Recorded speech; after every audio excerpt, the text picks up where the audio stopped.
Assalamualaikum warahmatullahi wabarakatuh. Halo teman-teman, welcome back to my YouTube channel. Saya Oktaria Silviani, mahasiswa PPG Prajabatan Universitas Bengkulu tahun 2022-2023.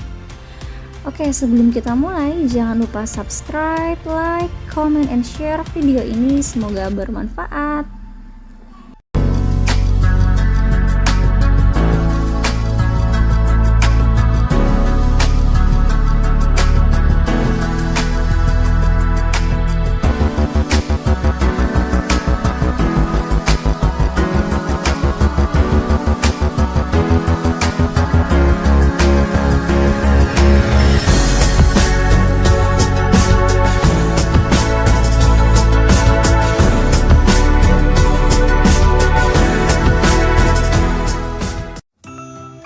Homeostasis adalah suatu sistem pengaturan tubuh untuk melakukan proses fisiologi dalam mempertahankan keseimbangan tubuh.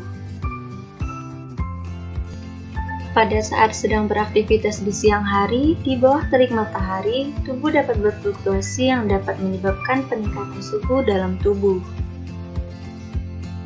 Ketika mengonsumsi makanan yang banyak mengandung glukosa, dapat meningkatkan kadar glukosa dalam darah.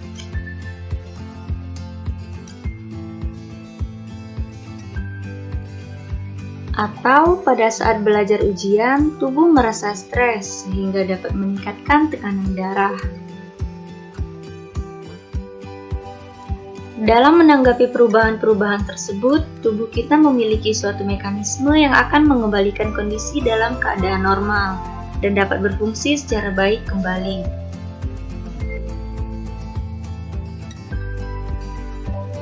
Mekanisme itu disebut dengan homeostasis. Bagaimana mekanismenya? Terdapat 3 komponen mekanisme homeostasis, yaitu reseptor, pusat kontrol, dan efektor.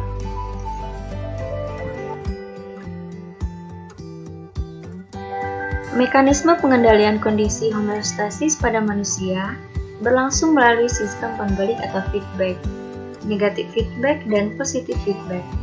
Negatif feedback merupakan suatu sistem pembalik negatif yang berfungsi dalam mengendalikan kondisi homeostasis pada tubuh hewan.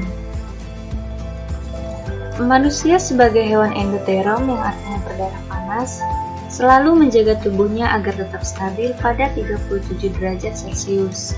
Namun, karena suhu lingkungan yang berubah setiap saat menyebabkan suhu tubuh menjadi naik ataupun turun.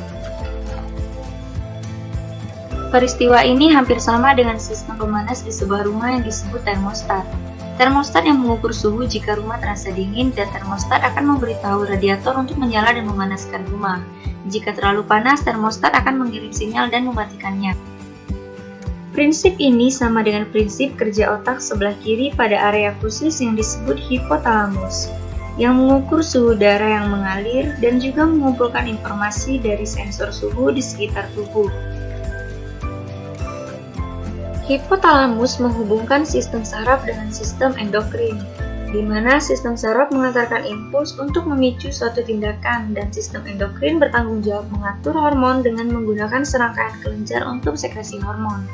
Kedua sistem tersebut bergantung pada komunikasi antara sel-sel untuk menyampaikan pesan, dan hipotalamus mempengaruhi perilaku masing-masing sistem. Proses pengendalian suhu tubuh atau biasa dikenal dengan termoregulasi merupakan salah satu contoh dari negatif feedback.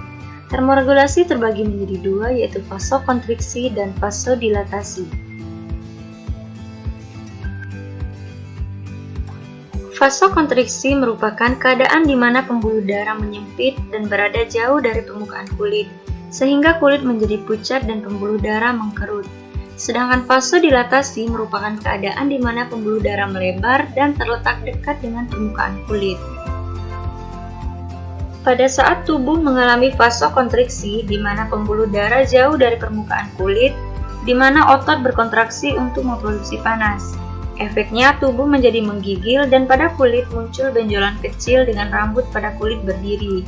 Hal ini bertujuan untuk menjebak lapisan udara di sekitar kulit sebagai isolator panas sehingga tubuh tetap dalam keadaan nyaman.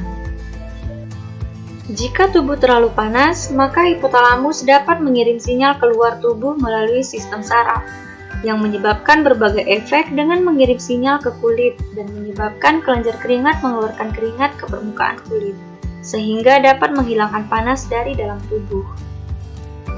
Positive feedback. Pada sistem umpan balik positif, perubahan awal suatu variabel akan menghasilkan perubahan yang lebih besar, misalnya proses pembekuan darah pada saat luka.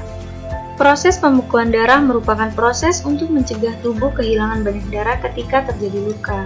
Proses tersebut meliputi pengatasan dinding pembuluh darah yang terluka, pelepasan zat untuk menarik keping-keping darah ke daerah luka, dan pembentukan benang-benang fibril.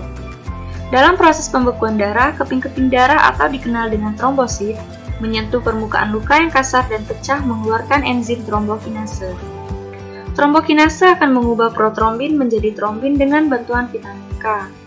Pengubahan protrombin menjadi trombin memerlukan zat kalsium untuk mempercepat proses tersebut. Trombin akan mengubah fibrinogen yang larut dalam plasma darah menjadi benang-benang fibril. Proses ini juga dipicu secara tepat dan peran utama dalam patologi ACS, VTE, dan AF. Gangguan tromboembolik dapat mempengaruhi kedua jenis pembuluh darah. Arteri atau gumpalan darah putih terutama dipicu oleh pecahnya pembekuan plak arteri sklerotik secara menyeluruh yang kaya akan trombosit. Vena atau gumpalan darah merah terdiri dari sel darah merah, dan kerusakan vaskular fibrin berupa hiperkoagulasi darah dan stasis vena memainkan peran penting dalam perkembangannya. Penting untuk diketahui bahwa pembekuan pembuluh darah, arteri, dan vena selalu melibatkan trombosit serta faktor koagulasi.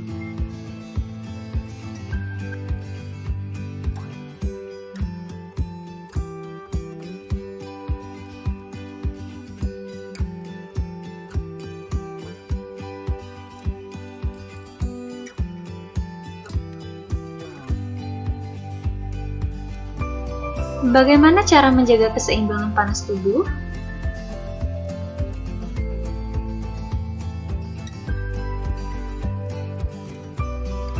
Terdapat dua cara, yaitu produksi panas dengan cara bergerak dan latihan, menggigil, vasokonstriksi, dan menggunakan pakaian tebal.